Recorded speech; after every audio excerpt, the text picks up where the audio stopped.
O Michel Louvi tem um artigo chamado Ecossocialismo e Planejamento Democrático. Esse artigo está disponível na internet, vocês podem ler depois se tiverem curiosidade. O que Michel Louvi faz nesse artigo? Ele pretende pensar uma transição socialista baseada nos princípios do ecossocialismo para combater a mudança climática, a degradação ambiental, a emergência climática. Tudo certo, tudo louvável, tudo ótimo, ninguém vai discordar. E aí o Louvi apresenta vários princípios do que deve ser uma transição ecossocialista mais democrática possível. No plano dos princípios, ninguém vai discordar. Percebe? Eu chegar para Cauê e dizer assim, ô Cauê, tu quer uma transição socialista em que a gente elimine os combustíveis fósseis, que a gente preserve a natureza, que a gente consiga produzir muito mais, destruindo menos a natureza, gerando menos lixo, com o máximo de democracia possível, com os trabalhadores decidindo o processo de produção, de organização da vida social nos seus múltiplos setores, eu aposto que o Cauê vai dizer que sim. Todo mundo vai dizer que sim, todo socialista, todo comunista vai dizer que sim. Mas qual é o problema desse artigo do Louvi? O pressuposto do artigo é que existe uma revolução mundial em andamento em todos os países ao mesmo tempo. Então, quando você abre esse artigo do Michel Louvi, não existe contra-revolução para se defender, não existe imperialismo, não existe sabotagem, não existe bloqueio econômico, não existe a CIA, não existe a OTAN, não existe pressão diplomática, não existe o que está acontecendo agora, por exemplo, em que os países ricos centrais do capitalismo monopolizam a vacina contra o Covid-19 e 80% das vacinas aplicadas no mundo foram aplicadas em países ricos desenvolvidos. Não existe nada disso. O Louvi imagina uma transição socialista que vai acontecer ao mesmo tempo em todos os países do mundo. Se tem uma transição acontecendo ao mesmo tempo em todos os países do mundo, some a própria dimensão de uma questão nacional na revolução. Some o imperialismo.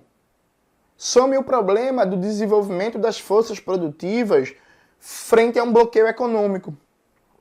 Some o problema da sabotagem. Por exemplo, como a gente vai se defender da CIA?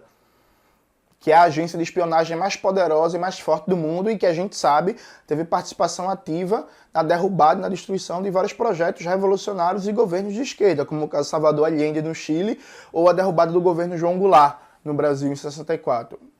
Esses problemas não aparecem porque o Louvi imagina um quadro ideal, um quadro idílico em que não existe contra-revolução, não existe imperialismo. Quando você pensa uma teoria assim, essa teoria é o que Gramsci chamaria de um napoleonismo anacrônico e antinatural. Não napoleonismo, seria anacrônico e antinatural, porque se para Gramsci, Trotsky pensa numa dimensão muito militarista, essa revolução internacional, o Louvi imagina uma revolução internacional mais abstrata ainda. E aí não precisa pensar todos esses problemas que o Gramsci colocou aqui.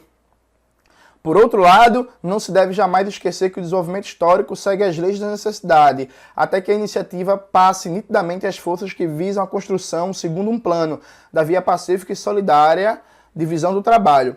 Isso que Gramsci colocou, que não se deve esquecer que o desenvolvimento histórico segue leis da necessidade, até que a iniciativa passe, ou seja, até a vitória da Revolução Mundial, isso que não existe. O Louvi esqueceu. Percebe? Então, quando você pensa um quadro desse tipo, um quadro belo, um quadro idílico, um quadro idealista, que nunca vai acontecer, porque vamos combinar, gente, a revolução, ela nunca vai acontecer em todos os países ao mesmo momento. Simples e objetivamente, assim. Acho que, inclusive, eu nem preciso nem explicar o porquê disso, né? Isso não faz nem sentido, considerando que toda a experiência de organização do proletariado, embora tenha uma influência internacional, ela é nacional. Então, enquanto os trabalhadores do Peru estão, nesse momento, com possibilidades de eleger um candidato que se afirma marxista-leninista, seguidor de Mariátegui para a presidência, a gente tem Jair Bolsonaro. E a alternativa, com mais votos a Jair Bolsonaro, é Lula, que está longe de ser revolucionário, está longe de ser qualquer coisa. Pelo contrário, é um social-liberal. Então a classe trabalhadora do Peru está numa temporalidade diferente da classe trabalhadora brasileira. E o capitalismo é assim. Então, a própria hipótese de uma revolução mundial, ao mesmo tempo, na mesma dinâmica, não faz sentido absolutamente nenhum, percebe? Então, quando você imagina desse tipo de coisa, conceitos não nacionais, você rompe a dialética entre o nacional e o internacional, entre a questão nacional e o internacionalismo, e aí você consegue colocar esses falsos debates. Ah, Jones, é a revolução permanente ou socialismo num só país? É por isso que eu digo, é uma falsa polêmica. Eu trabalho com Gramsci, que Gramsci diz que, nesse momento, no núcleo da questão, Stalin estava certo, e depois Gramsci passa a fazer a crítica a Stalin com a virada que ele tem a partir de 1929, com a coletivização forçada do campo. Então Gramsci analisa concretamente cada momento histórico sem cair em esparrelas, em idealismos, em política fácil.